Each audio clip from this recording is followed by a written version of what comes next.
こんばんは、新パイロットきよきよです。機体の操作ガイドへようこそ。今回ご紹介するのは、コントレイル製ダッソーファルコン50です。ダッソーといえば、ミラージュなどの戦闘機メーカーのイメージが強いかもしれませんが、ファルコンという優れたビジネスジェットシリーズも手掛けています。日本でファルコンというと、2020年頃まで海上保安庁で運用されていたファルコン900が有名ですが、今回扱う50はその原型と言われた名機です。ボーイング727を思わせるリアエンジン3発の個性的でコンパクトなスタイル。今回は羽田から伊丹へのフライトを通して、この機体のコックピット操作からフライト手順までを解説していきます。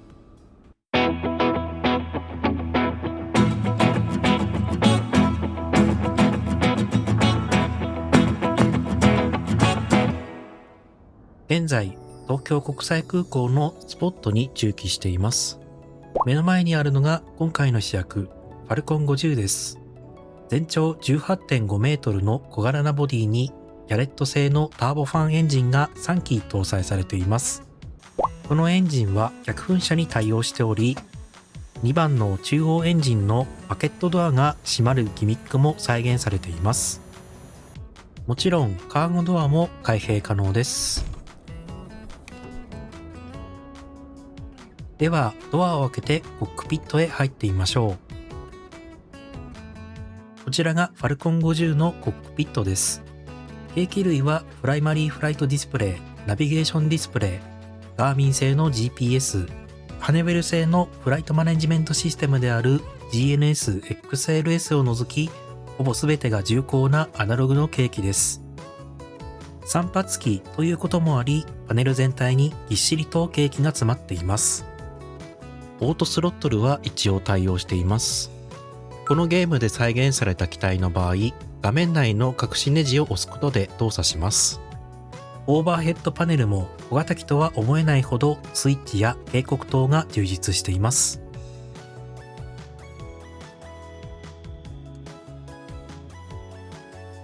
機体を動かす前に動画と同じ環境にするための事前設定を行います。タブキーでマイクロソフトフライトシミュレーターの EFB を開き、FA50 のアプリを選択します。オプションページで AP コントロールラベルをオンにします。PFD-ND の四隅にクリックするだけでオートパイロットが操作できるようになるラベルが表示されます。この機体のオートパイロットスイッチはシートの横にあるペデスタル周りにまとめられていますが、オプションを有効にすることによって視点移動の手間が大幅に省けます。SIM ブリーフのユーザーネームか ID を入れて、フライトプランなどを直接インポートできるようにしておきます。また、この機体を操作している間は右上に操作のヒントが表示されます。もし不要な方はチェックを外してください。そしてカバーを外した状態でスタートしたい場合は、その上のチェックも外しておきます。ラダーペダルとティラーが一緒に動かないように、コントロールページでステアリングのチェックを入れておきます。これで事前準備完了です。グランドオペレーションズで外部電源を接続します。チョークとカバーを外しておきます。次にウェイト&バランスページを開いたらダウンロードをクリック。SIM ブリーフの内容が一発で反映されます。微調整する場合はバーを動かしてその B 側にある矢印をクリックします。設定が終わったら一旦 EFB を閉じます。それでは機体に電源を入れていきましょう。オーバーヘッドパネルのバッテリー1とバッテリー2をオン。バスタイを水平にし、DC パワーセレクターをエクスターナルパワー側に倒します。シートベルトサインと禁煙サインをオン。非常灯をアームにします。AC1 と AC2 インバーター、EFIS12、レディオマスターをすべてオン。機長席、副機長席側にある IRS スイッチをナブにします。ガーミン GPS にある右上のスイッチで画面オン。マップ OK をクリックし、フライトプラン確認用として待機させます。GNS-XLS のセットアップを行います。画面上部中央の電源キーで左右両方の FMS をオン。セルフテスト後、イニシャライゼーションの画面でエンターを押します。SIM ブリーフよりインポートされた羽田・大阪間のフライトプランが表示されています。1の横にあるボタン、エンターを押し、セレクト。エンターを押すと今回のフライトプランがインポートされます。手打ちで入力する方法も紹介しておきます。同じルートで飛ばしたい方は概要欄を参考にしてください。フライトプランを2回押して動画の画面にします。デパートを選択したらエンター。一番上がハイライトされているので、東京国際空港の空港コードを入力してエンター。次に離陸滑走路の選択です。今回のルートでは16レフトを使うので、ハイライトさせたらエンターを押します。次は離陸ルートのシットです。この動画では落札4を選択します。ここまで入力したらセレクトを押し、エンターを押します。出発ルートが作成できました。次は巡航ルートです。次のページを開いて一番上をハイライトさせます。次の場所へ行くために航空路を使いたいので、認識キーであるシャープを押します。Y の56を入力してエンター。入力した航空路に含まれる経由地ウェイポイントが表示されます。遠目をハイライトさせたらエンターを押します。次も航空路を使うので、遠目の下をハイライトさせます。認識用のシャープを押したら Y の54を入力。講和をハイライトさせてエンターを押します。次のページを開いたら一番上をハイライトさせて Y546 を入力。アグパックを選択してエンターを押します。もし航空路を使わない場合は、ハイライトさせた後、直接経由地の名前を入力します。もし不要なものを入力してしまった場合は、まずその場所をハイライトさせます。そしてバックを押し、デリートと表示されたらエンターを押します。これで削除されます。着陸ルートを設定します。まずはアライブを選択してエンター。着陸する大阪国際空港の空港コードを入力します。着陸に使用する滑走路を選択。空港まで誘導する開始地点としてアグパックを選択します。スターがアグパック1ホテルになっていることを確認したらエンターを押します。セレクトがハイライトされているのでもう一度エンターを押します。次は滑走路へ着陸するためのアプローチルートです。着陸する滑走路を選択。アプローチの種類が選べるので今回は ILS を選択します。ルートを確認したらエンターを押します。これで離陸から着陸までの一連のフライトプランが作成できました。ルートを確認するため視点を Garmin GPS に移します。パンをクリックして右側にあるキーを押しながらルートを確認します。問題がなければもう一度パンを押します。次は垂直ガイダンスの設定です。VNAV を何度か押し、画面下にデータと表示されたら、横のボタンを押し、エンター。巡航コードの3万フィートを入力します。トランジションレベルは1万4000を入力してエンターを押します。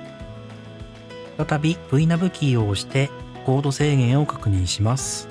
数字の右側にある英語に関しては A がそのコード以上、B がそのコード以下を示します。到着経路の炎が 3500A になっている場合、VNAV がそれ以上、例えば5100フィート付近で通過しようとして高すぎる状態になってしまう場合があります。炎をハイライトさせてエンターを押して編集モードに切り替えます。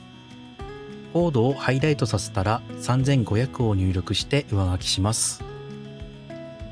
これで指定コード3500フィートピンポイントでの通過設定に修正されます。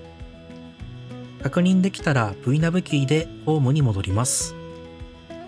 もしこのような画面が表示されている場合は、一番上をハイライトさせてバックを押してください。記帳席右側にあるクリップボードを取ります。今回の離陸速度が書かれているので、シンクバグズを押し、速度計にバグをセットします。今回の機体総重量を反映するため、シンクウェイトを押します。ギアレバーの下にある計器にその内容が反映されます。ゲージのノブを左クリックして使用燃料をリセット。3機のエンジンが使用した燃料もノブを引いてリセットします。次は客室の余圧です。今回の巡航高度3万フィートに合わせ、ダイヤルを回し30と記載されている位置に針を合わせます。HSI モードを何回かクリックして表示を切り替えます。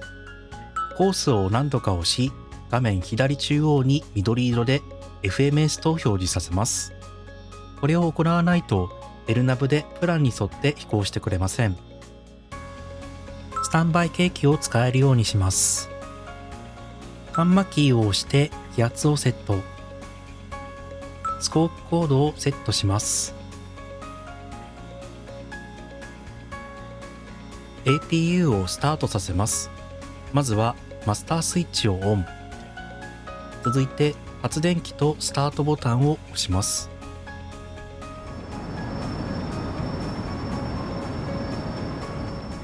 APU RPM が 100% になったらブリードエアをオンにします。DC パワーセレクターをノーマル、ナブライトをオン、アンチコリジョンライトをレッドにします。ブースターポンプ、センター、レフト、ライトをすべてオンにします。EFB を開いて外部電源を外します。補助油圧ポンプをオンにしてパーキングブレーキを使えるようにします。ではエンジンをスタートさせます。始動の順番は2番、3番、1番です。2番エンジンの赤いスターターボタンをクリックし、燃料レバーを引き上げます。エンジンゲージの N1 が約 29% から 30%、ITT が500度付近で安定したことを確認したら、同様の手順で3番と1番を始動します。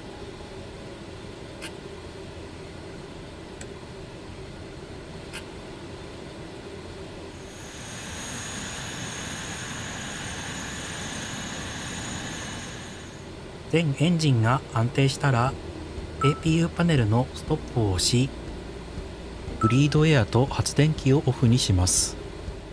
針が0付近になったらマスタースイッチをオフにします。オーバーヘッドパネルのバスタイを垂直に戻し、トランスファーポンプをすべてオン。マッハトリムをオン。補助用の油圧をオートにセット。フラップを離陸設定のスラットフラップ20へ。角度に関してはここで確認できます。目標高度である3万フィートをセット。スタビライザートリムの針がグリーンゾーンにあることを確認します。操縦桿とラダーペダルがしっかり動くことを確認したら、タキシーライトをオン、パーキングブレーキを解除して滑走路へ向かいます。途中でスラストリバーサーの動作テストを行っておきましょう。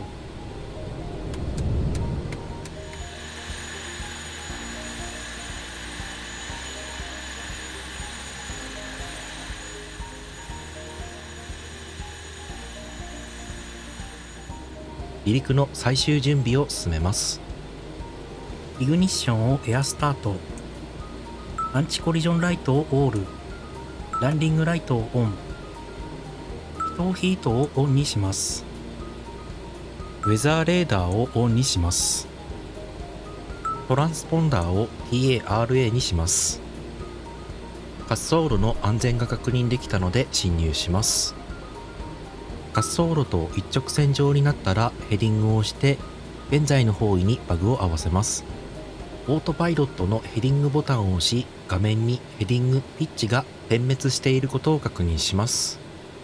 スロットルをフルパワーへ、ブレーキを解除して滑走を開始します。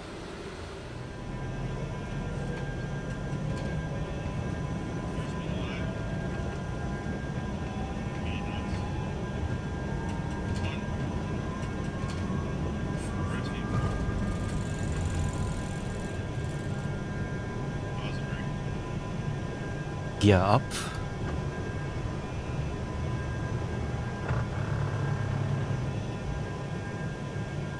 両ダンパーをオン。加速に合わせて段階的にフラップを上げつつオートパイロットをオンにします。オートパイロットのクライムを押して上昇モードに切り替えます。隠しネジを押してオートスロットルを作動させます。上昇のモードはクライムを押すごとに変更されます。一つが長距離を飛ぶために燃費を重視するモード、もう一つが巡航速度を上げて上昇するモードです。タクシーライトをオフ。イグニッションをグランドに戻しておきます。オートパイロットのナブを押します。オートパイロットのモードが FMS に変更され、フライトプランに沿って飛行してくれるようになります。1万フィートを超えたのでランディングライトをオフ。1万4000フィートを超えたら高度計の気圧を2992にセットします。ラクサスへ直接向かうよう指示が飛んできました。FMS のダイレクトトゥーボタンを押します。ラクサスをハイライトさせてエンターを押します。左にトゥーと表示されれば OK です。GPS に視点を移すとラクサスへ直接向かっていることが確認できます。目標高度3万フィートに到達すると画面に PSA キャップと表示され、自動的に水平飛行へ移行してくれます。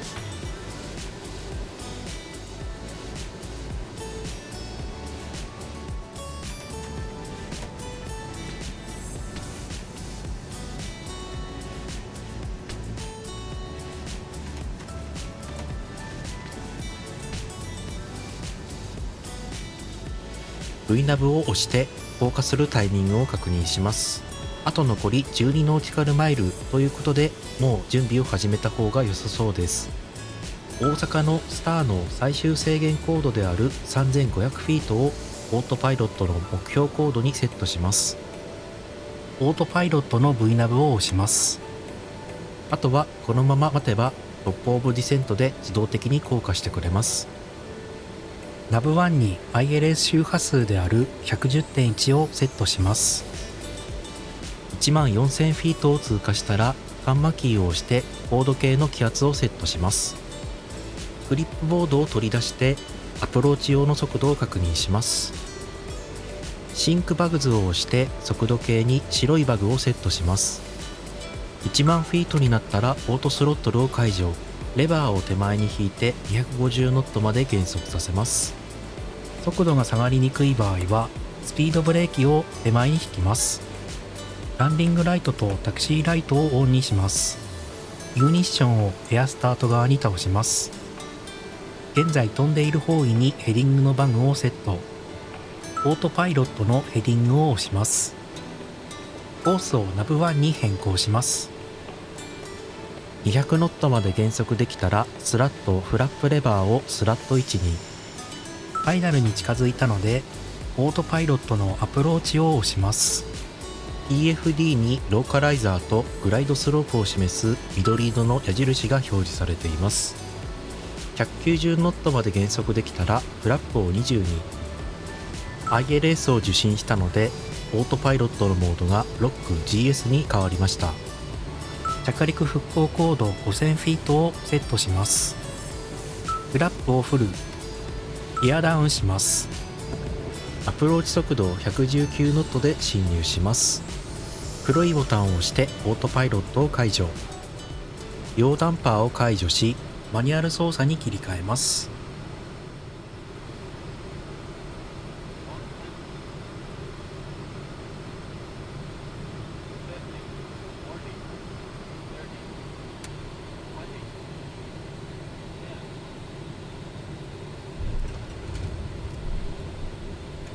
リバーススポイラー。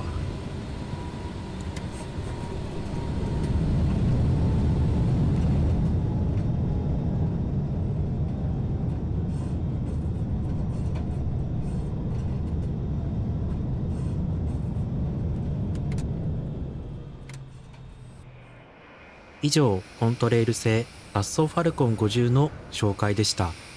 クラシカルなアナログ計器と独特なボタン配置、そして手動スロットルコントロールなど、覚えるまでは少しコツが必要ですが、慣れれば非常に扱いやすく、飛ばしていて最高に楽しい機体です。このガイドが皆さんのフライトの助けになれば幸いです。